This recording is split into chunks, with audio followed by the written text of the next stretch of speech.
warahmatullahi wabarakatuh. Alhamdulillah walhamdulillah summa alhamdulillah wassalatu wassalamu ala rasulillah wa ala alihi wa sahbihi wa man walah amma ba'du. Allahumma subhanaka la ilma lana illa ma 'allamtana wa 'allimna ma yanfa'una wa zidna ilman. Rabbana atina fid dunya hasanah wa fil akhirati hasanah wa qina adzabannar. Amin ya rabbal. Bapak sekalian, jamaah salat subuh Al-Kautsar yang dimuliakan Allah SWT. Alhamdulillah kita dapat berjumpa kembali di pagi hari yang berkah ini. Dan bahasan kita hari ini adalah tentang masih babul jihad. Hadis Bukhari. Dari kitab At-Tajridus Sharih atau Mukhtasar Sahih Bukhari yang biasa dikenal dengan At-Tajrid As-Sharih Sahih Bukhari. Hadis terakhir yang kita bahas itu tentang adab berdoa, di mana dalam berdoa itu kita harus lirih, harus pelan, harus tidak teriak-teriak ya. Nabi menegur sahabat yang teriak-teriak dan mengatakan bahwa ya dalam berdoa, dalam berzikir begitu teriak-teriak, karena mungkin dengan teriak-teriak itu mereka merasa lebih afdol gitu, merasa lebih dari yang biasa gitu. Oleh Nabi SAW ditegur, ya ayuhan nas irba'u ala anfusikum, wahai sekalian manusia, pelankan suara kalian ya, santai, lirihkan, pelankan, karena kalian tidak sedang menyeru atau meminta zat yang buta dan tuli. Kalian tuh sedang memanggil, sedang memohon kepada zat yang maha mendengar, yang maha melihat, yang maha tahu, maha dekat. Innahu ma'akum innahu sami'un qarib gitu. Tabaraka ismuhu wa ta'ala jaduhu. Yaitu adab dalam berdoa, dikuatkan oleh Al-Qur'anul Karim. Allah berfirman, a'udzubillahi minasyaitonir rajim, ud'u rabbakum tadarruan wa khufyatan. Nah, itu sudah benar-benar paling tegas itu ayat itu, tidak butuh ditafsir lebih mendalam, secara letterlek saja sudah jelas. Ud'u rabbakum tadarruan wa khufyatan. Berdoalah kalian kepada Tuhan kalian, ud'u rabbakum tadarruan, dengan penuh kerendahan jiwa, kerendahan hati, kerendahan diri, wa khufyatan, dan pelan-pelan, lirih gitu, tidak suara kencang. Itu lebih kuat, bahkan ayat Quran lebih kuat gitu, tadarruan wa khufyatan. Jadi jangan teriak-teriak. Memang kalau teriak-teriak kalian memperdengarkan apa, dan kalian meminta kepada siapa sehingga teriak-teriak begitu. Dikecualikan kalau hal tersebut tujuannya untuk mengajarkan, beda ya. Contohnya kalau di pesantren memang dikeraskan itu supaya santri pada tahu, pada hafal, pada bisa. Atau di masjid karena misalkan imamnya ingin mengajarkan itu kepada para jamaah sehingga dikeraskan, dikencengkan, itu nggak apa-apa. Ta'liman linnas boleh ya. Jadi boleh dikencangkan semata-mata atau dikeraskan semata-mata untuk supaya orang lain bisa sambil belajar ya. Kecuali yang dikecualikan untuk keras seperti talbiyah itu memang disuruh tarik, disuruh kencang. Takbir perang ya. Kemudian azan itu memang dikencangkan. Tapi kalau dalam rangka berdoa, dalam rangka berzikir, ini Imam Muslim bahkan menyimpulkan dari hadis-hadis yang beliau riwayatkan bahwasanya zikir, doa dan istighfar itu pelan, dibacanya pelan. Termasuk zikir itu baca Quran, jadi pelan. Bisa dengan bahasa sendiri? Tidak bisa, harus bahasa Arab. Kecuali doa, kalau itu dia tidak bisa. Jadi zikir itu bahasa Arab, subhanallah, walhamdulillah, wala ilaha illallah akbar. Istighfar itu bahasa Arab, astagfirullahaladzim, rabbighfirli, wa tub alayya, dan seterusnya. Ya, jadi bahasa Arab. Doa juga bahasa Arab. Kecuali kalau ada permintaan yang itu tidak ada kutipannya di Quran atau di hadis. Boleh. Contohnya apa? minta apa namanya? Minta apa Mas? Minta Lamborghini misalnya. Nah itu kan gak ada di Qur'annya itu Lamborghini itu.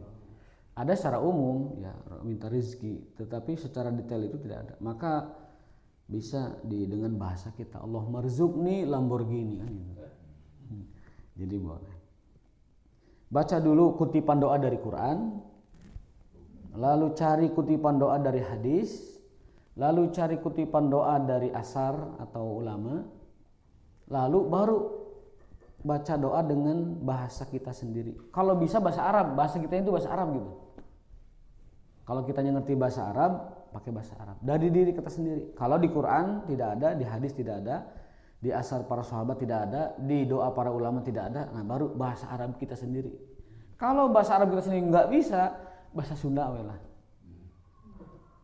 Bahasa Sunda. Paparin abdi, tang tayungan abdi dan lain sebagainya. Tapi tetap afdalnya doa ya bahasa Arab. Seperti akad nikah Pak, kalau kita mau merujuk kepada fikih mazhab, itu mereka mewajibkan bahasa Arab. Tapi kalau tidak bisa bahasa Arab, nah ini ada ketentuan. Kalau tidak bisa bahasa Arab, bahkan Abu Hanifah mah saklek kudu bahasa Arab. Dan gitu nikah itu kan ritual. Ritual itu tartib rukunnya sudah baku. Protapnya kayak khutbah Jumat itu protapnya sudah ada. Hamdalah, salam, hamdalah, sholawat, pesan takwa, lalu baca ayat, baca doa, itu protapnya. Kalau nggak gitu nggak sah. Saklek gitu.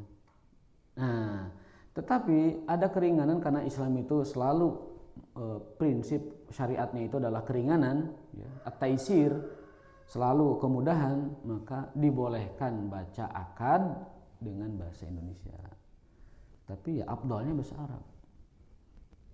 Zawajtuka binti bimahrin sama misalkan, sebutkan.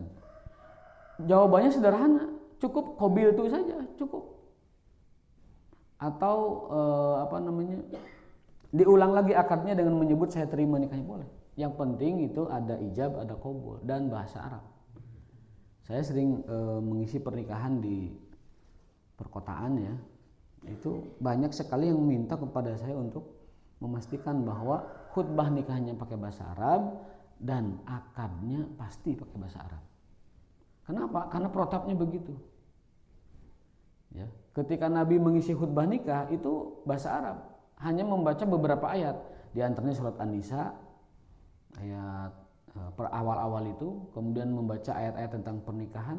Setelah itu ditutup. Itu khutbah nikah yang protapnya seperti itu, gitu. Adapun setelah khutbah nikah ada acara yang namanya istilahnya itu apa ya, pesan pernikahan. Nah silahkan itu mah, mau dari sesepuh, mau dari ajengan, mau dari tokoh silahkan. Sapanjang-panjangna mangga, sabodor-bodorna mangga, itu sarame-ramena mangga. Tetapi kalau khutbah nikah itu baku, membaca awal An-Nisa, kemudian membaca ayat-ayat tentang pernikahan, membaca ayat tentang wasiat kepada laki-laki, membaca wasiat tentang ayat kepada perempuan, baru ditutup gitu. Kalau kita lihat kitab Zadul Ma'ad begitu isinya. Jadi khutbah nikahnya dibuat baku, kemudian akad nikahnya tentu itu dibuat baku. Nah, selebihnya mah itu acara sosial tradisi yang silahkan masing-masing punya caranya sendiri-sendiri. Mau pesan dari pupuhu sesepuh, mau dari apa silahkan. Yang kita saksikan banyak di acara khutbah nikah malah panjang ngayaya bobodoran isinya. Khutbah nikah tidak begitu. Khutbah nikah itu pesan yang baku gitu. Kalau mau baca sari tilawahnya silahkan, gitu. Silahkan. Quran dan sari tilawahnya. Karena Nabi pun melakukan seperti itu. Nabi ketika khutbah nikah membaca ayat-ayat pernikahan gitu. Dan lain sebagainya. Ini kita ada mungkin dibilang kekeliruan sih enggak ya, cuman mungkin tidak tepat ya. Khutbah nikah malah isinya pesan pernikahan yang cenderung malah kesana kemari dan gelak tawa, padahal itu adalah pesan serius dalam pernikahan. Nah, kembali ke tema kita yang utama tadi, bahwa yang namanya berdoa itu atau berzikir atau baca Quran atau istighfar itu kaidahnya adalah tadarruan wa khufiyatan. Lirih, pelan, cukup asma'an nafsahu, cukup didengar oleh dirinya sendiri dan tidak mengganggu orang lain. Kecuali tadi yang kecuali kalau memang disyariatkan, dikeraskan, azan, talbiyah, ya, takbir dalam perjuangan, ya. Bukan takbir zikir ya, takbir perjuangan, takbir jihad, itu memang kencang. Kalau baca Quran sendiri boleh kira? Baca Quran sendiri kalau tidak mengganggu siapa-siapa ya silahkan. Tetapi kalau lihat kaidah umumnya memang cukup memperdengarkan dirinya saja. Karena itu lebih membantu tadabbur juga kalau baca pelan itu. Kalau kita baca pelan, alhamdulillahirabbil alamin, arrahmanirrahim, itu ada ada tambahan kehusyuan kalau kita baca pelan. Tapi kalau kita baca gogorowokan itu dia kadang tidak bisa mentadaburi apa-apa kalau bacanya keras itu. Nah, ukurannya, saya ulangi ukurannya, yang namanya membaca itu standar minimalnya itulah menggerakkan bibir. Aqallul qiraah tahriku syafatain, itu para ulama bilang begitu. Standar minimal membaca itu menggerakkan bibir. Harus gerak bibirnya, tidak boleh diam. Ya. Salat itu bisa tidak sah kalau bibir kita mingkem, balam, karena orang balam dan mingkem itu tidak baca. Kalau tidak baca berarti tidak sah salatnya. Karena hadisnya itu kan barang siapa yang tidak baca Al-Fatihah maka tidak ada salat baginya. Nah, standar minimal membaca menggerakkan bibir. Tahriku syafatain. Ya, walaupun tidak keluar suara tapi bibirnya gerak. Itu standar minimal membaca. Ya, tidak boleh balam atau mingkem. Lalu standar ucapan itu 2 huruf. Kalau dalam salat keluar 2 huruf selain bacaan salat itu juga sama, salatnya bisa batal. Berdasarkan Al-Quran bahwa yang namanya ucapan itu wala taqul lahum ufin. Uf saja, alif dan fa itu sudah disebut sebuah perkataan. Ya, maka dari ayat itu para ulama menyimpulkan kalau sholat ada 2 huruf keluar tanpa bukan dari bacaan Quran, bukan bacaan sholat, maka dia telah keluar dari sholatnya. Jadi ketika sholat jangan berbicara apa-apa lebih dari 2 huruf. Ya. Sampai ada ulama yang sangat ketat sekali ketika berdoa di dalam sholat itu jangan doanya itu yang menceritakan keadaan. Di dalam kunut misalkan, itu ketika ada kunut nazilah misalkan atau kunut yang lain, itu dalam redaksi doa itu harus fokus berdoa, jangan fokus menceritakan keadaan. Jangan ada lafaz menceritakan keadaan karena khawatir keluar dari tadi standar tidak boleh berkalam dalam salat itu. Jadi fokus aja, minta apa bacaan dulu. Ini kritik kepada orang yang kadang di dalam baca misalkan kunut atau apa itu panjang, bahkan terlalu panjang, tapi isinya itu menceritakan keadaan gitu. Nah, menceritakan keadaan di dalam salat itu dikhawatirkan termasuk mengeluarkan kata atau kalimat yang lebih dari 2 huruf yang mengganggu kehusuan sholat ataupun standar bacaan di dalam sholat. Jadi kalau doa saja fokus, tidak menceritakan keadaan. Ini kritik dari para ulama kepada para imam yang sering baca kunut terlalu panjang, akhirnya bukan berdoa tapi menceritakan keadaan. Gitu. Nah, itu hadis yang kemarin kita bahas sebagai sebagai mungkin review ya dari kajian kemarin supaya nyambung dengan kajian-kajian berikutnya.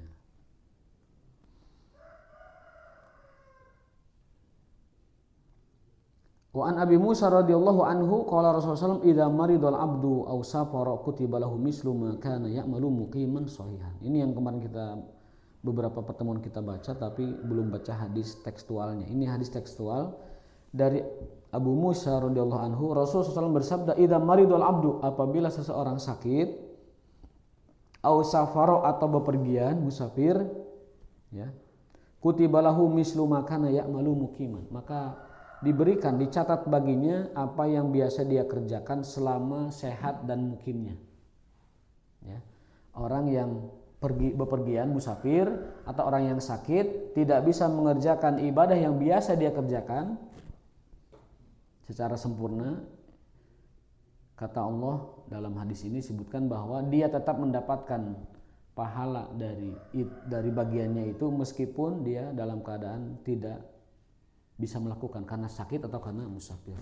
Apa yang biasa dilakukan saat sehat dan saat mukim tidak pergi, lalu dia tidak bisa mengerjakannya karena sakit dan musafir, maka dia tetap mendapatkan pahala seperti orang sehat dan orang yang tidak musafir gitu. Ini untungnya kita memiliki kebiasaan beramal soleh ketika sehat, maka ketika sakit dihitung terus.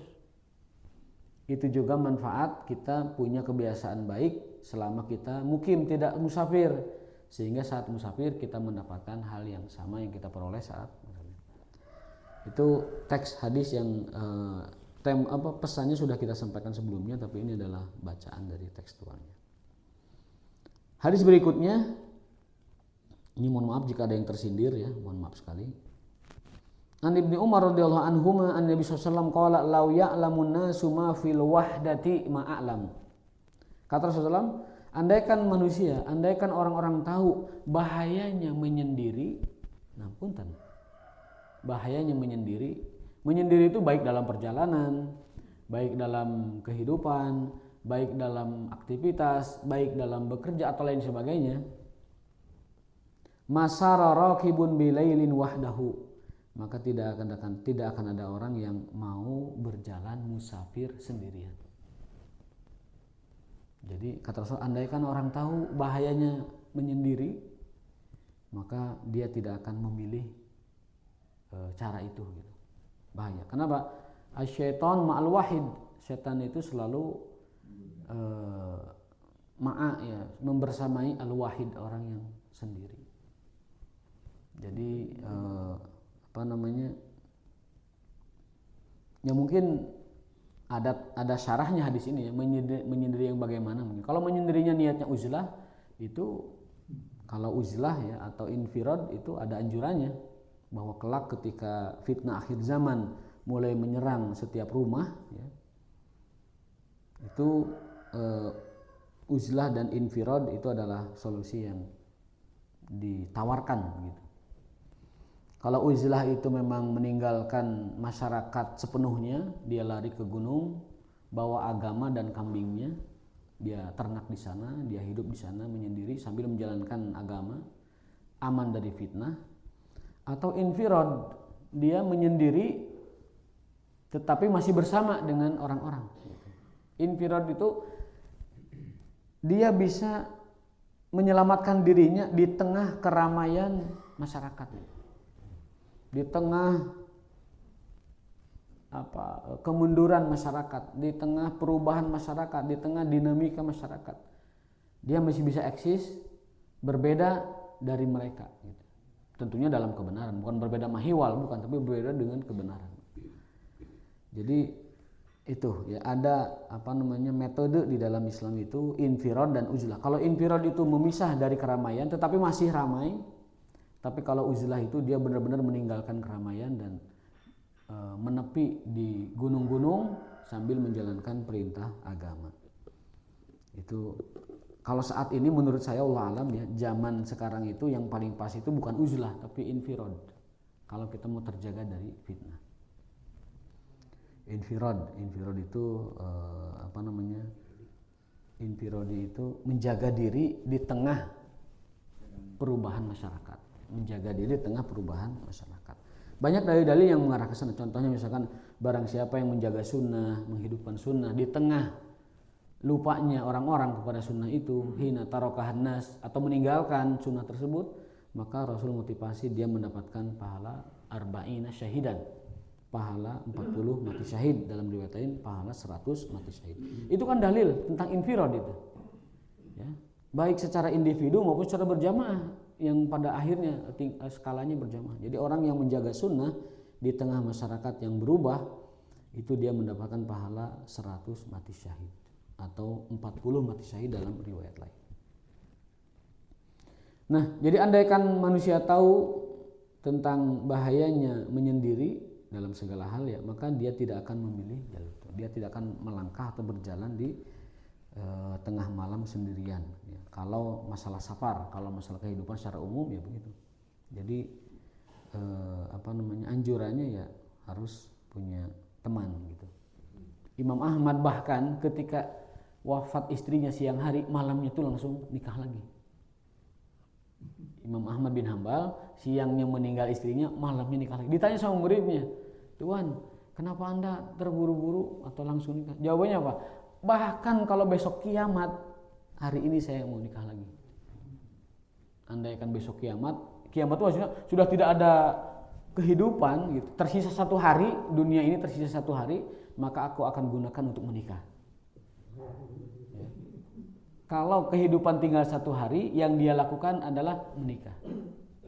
Gitu. Jadi karena tadi saking bahayanya hidup menyendiri. Syaitan ma'al wahid, setan itu selalu dapat mengalahkan dengan sendiri. Kalau bareng-bareng setan nggak bisa mengalahkan. Tapi kalau sendiri setan itu mudah mengalahkan. Ya nun sewu. Mohon maaf bagi yang sendirian gitu. Yang sendirian.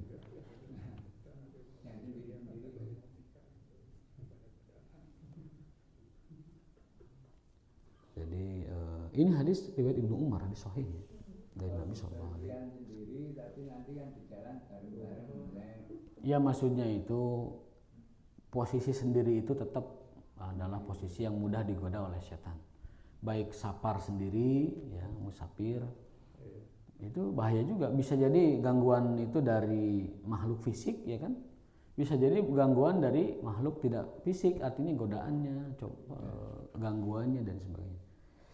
Ajakannya kan kita tidak tahu. Ataupun gangguan dari makhluk fisik, serigala atau manusia atau begal. Kalau bareng-bareng kan tidak berani.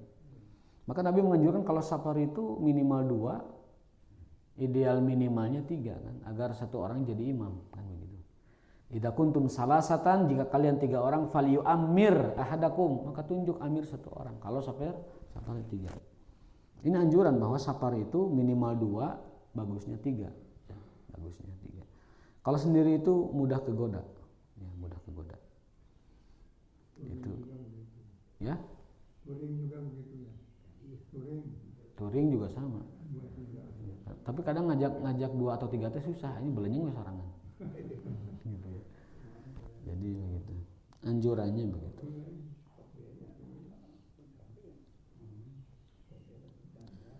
Tidak boleh hidup menyendiri. Minimal ada yang menemani supaya lebih aman. Baik keluarga ataupun mungkin anak atau lain sebagainya.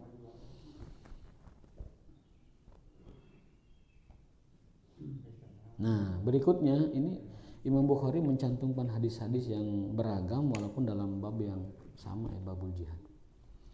An Abi Bashir Al-Ansari radhiyallahu anhu annahu kana ma'a Rasulillah sallallahu alaihi wasallam fi ba'di asfarihi wan nasu fi mabitihim fa arsala sallallahu rasulan an la yabqayanna fi raqbati ba'irin kiladatan min watarin aw kiladatun illa qutiyat. Nah, ini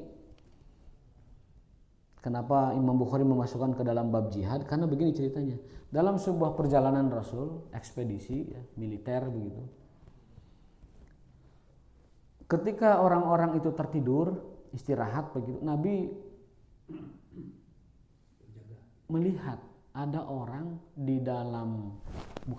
ada orang di lehernya itu kiladah, apa? Semacam kalung yang berisi apa ya? Isi jimat kayak gitu lah. Jadi jihad pakai jimat gitu. Jadi Nabi katanya dalam safarnya, dalam perjalanan gitu. Wan nasu fi mabitihim, orang-orang lagi tertidur gitu.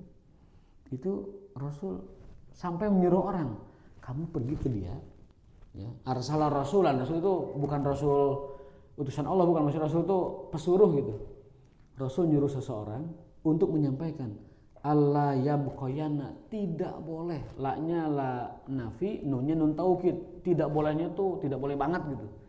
Tidak boleh seseorang fi raqabatin, di lehernya atau leher untanya, bahkan leher untanya ya. Min watarin au kiladatun, kalung. Illa kutiat, kecuali putuskan itu. Artinya ini jihad perjuangan suci, ini jihad ibadah yang besar, ibadah yang mengorbankan nyawa dan harta, jangan sampai dikotori, dicampuri oleh tadi aktivitas-aktivitas yang masih mengandung anasir-anasir kemusyrikan. Jadi Nabi sampai nyuruh orang secara khusus supaya katakan kepada orang itu yang masih menempelkan kalung. Saya baca syarahnya ya. Karahatu kiladatil watri fi raqbatil ba'ir. Makruh hukumnya memakai kalung ya, ataupun memakaikan kalung kepada kendaraan ya, unta saat itu. Wal kiladah ma yu'alliqu fil unuqi min jarasin aw na'lin aw ghairihi. Baik itu mengalungkan semacam kekolontrangan bel ya, lonceng, kolontran gitu ya. Ataupun mengalungkan sendal sepatu, kieukeun tah sendal sepatu, kan suka ada yang sendalnya kieukeun nya, sepatu tah digantungkan ka beheung gitu tah. Aw ghairihi atau yang lainnya. Kenapa? Jaga-jaga jangan sampai orang itu memakaikan sesuatu di leher lalu pada akhirnya nanti dia punya semacam itikad bahwa ini kalung dapat memberi manfaat atau madarat. Awatarin kaus ataupun busur, dibeheungkeun busur panah ya ketika perang itu. Wa kanu yuqalliduna hadzalika minal ain. Nah, kalau orang dulu ngagantungkeun sagala rupa kana beheung itu tujuannya agar tidak terkena sihir ain. Sihir ain pernah kita bahas ya dulu ya.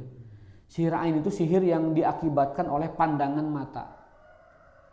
Jadi kalau ada orang memandang sesuatu lalu orang tersebut tidak mengucapkan masya Allah atau tabarakallah atau barakallah, maka orang yang dipandangnya itu dapat terkena ain.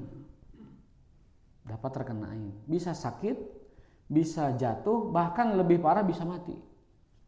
Dan ain itu bisa terjadi bahkan kepada orang soleh. Ya. Zaman Nabi ada 2 sahabat beliau, ini sahabat Nabi dua-duanya. Sakit salah satunya. Ketika Nabi dikabari tentang sakitnya dia, lalu Nabi melihat, kamu tuh kena ain, bukan sakit, kamu kena ain. Ya sakitnya sakit ain maksudnya. Dan yang mengain kamu itu si fulan, dipanggil si fulan itu, ya fulan. Intar rajul, kamu telah mengenainya dengan ain. Nah, orang itu tidak merasa, saya tidak membahayainya kok, saya tidak merugikannya, saya tidak melakukan apa-apa kepada dia. Nabi jelaskan, pandangan matamu itu yang mencelakakannya. Jadi ada pandangan mata bisa mencelakai orang, namanya ain. Itu bisa terjadi bahkan sesama orang soleh. Ini sahabat Nabi kejadian. Jadi kalau kita melihat orang, Pak, minimal mengucapkan barakallah, minimal mengucapkan masya Allah, minimal mengucapkan tabarakallah, minimal, atau menyebut nama Allah aja, minimal, supaya teman yang kita pandang tidak kena ain. Apalagi ain itu dari musuh, teman aja bisa mengain apalagi musuh. Wal ainu hakun, dan ain itu kata Nabi hakun, benar adanya. Dalam riwayat lain, laukana syai'un akdamu asra'u minal qadar laknain. Jika ada sesuatu yang lebih cepat dari takdir nyampainya ke manusia, itu ain namanya. Jika ada yang lebih cepat dari takdir, maka ain namanya. Hati-hati dengan ain. Barangkali ada yang menanyakan, silakan sambil jalan aja. Bisa dijelaskan cara ilmiah enggak yang ain itu, Pak? Tidak bisa. Itu memang gaib ya. Memang gaib.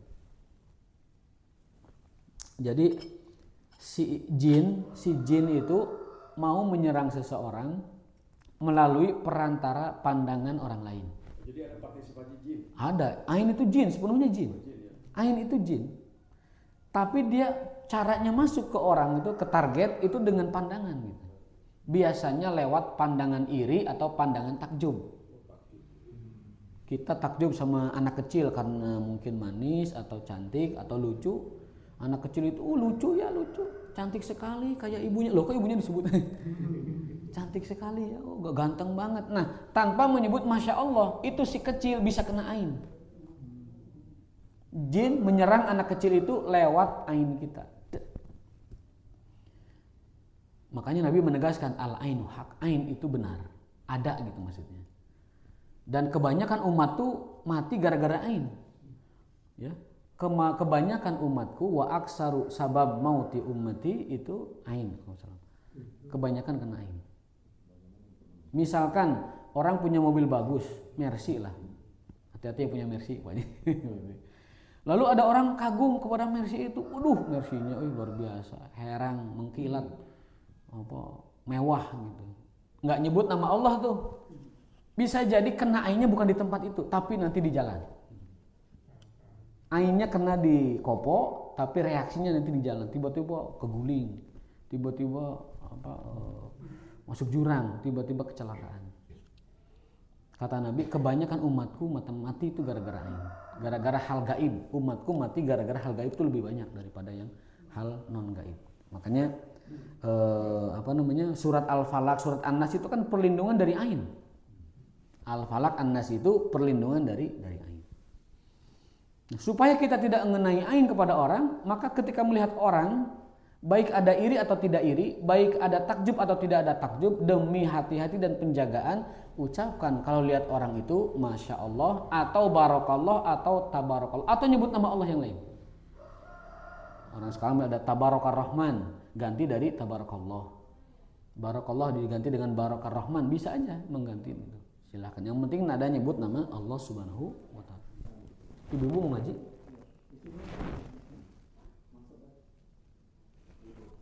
Barangkali ada pengajian ibu-ibu.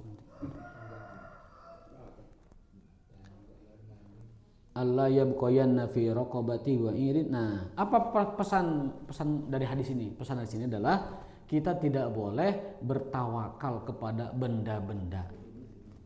Kita tidak boleh, bahkan dilarang. Ya. Lamnya lam larangan, nunnya nun larangan. Ya, itu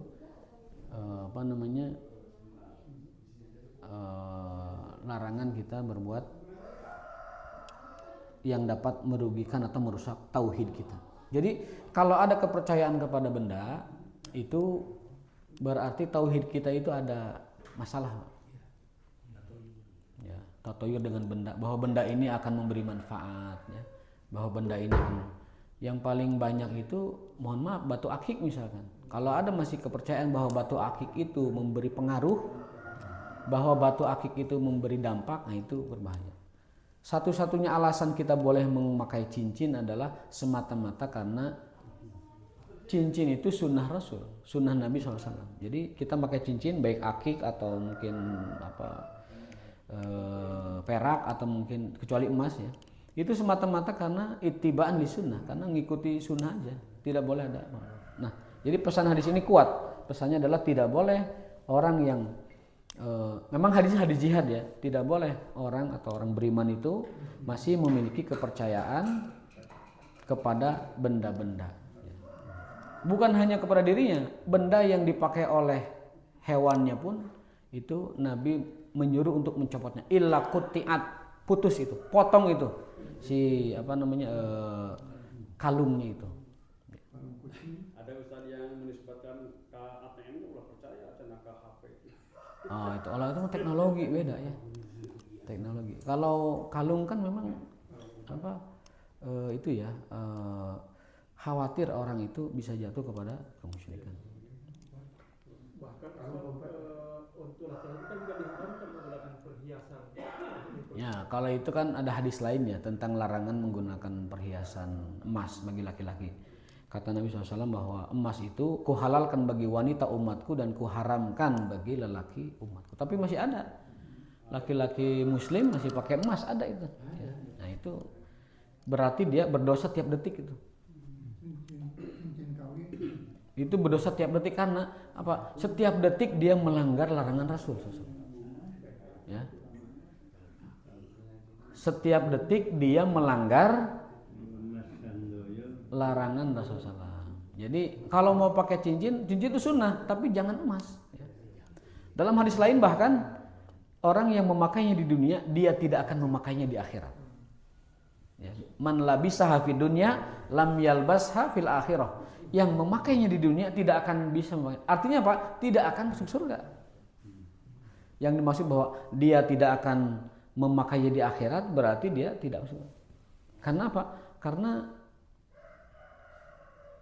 istilah seperti itu teguran halus dari Nabi. Barang siapa yang memakainya di dunia, dia tidak akan memakainya di akhirat. Karena di akhirat semua orang pakai emas. Di akhirat. Kalau ada yang disebut bahwa dia tidak akan memakai emas di akhirat, masa ahli surga dikecualikan? Ya, misalkan tetaplah masuk surga tapi nggak pakai emas, nggak mungkin. Jadi itu sindiran halus dari Nabi, yang memakainya di dunia tidak akan memakainya di akhirat. Persis seperti Homer, man syaribaha fid dunya, siapa yang meminumnya di dunia, lam yashrabhu fil akhirah, dia tidak akan meminumnya. Artinya apa? Tidak masuk surga.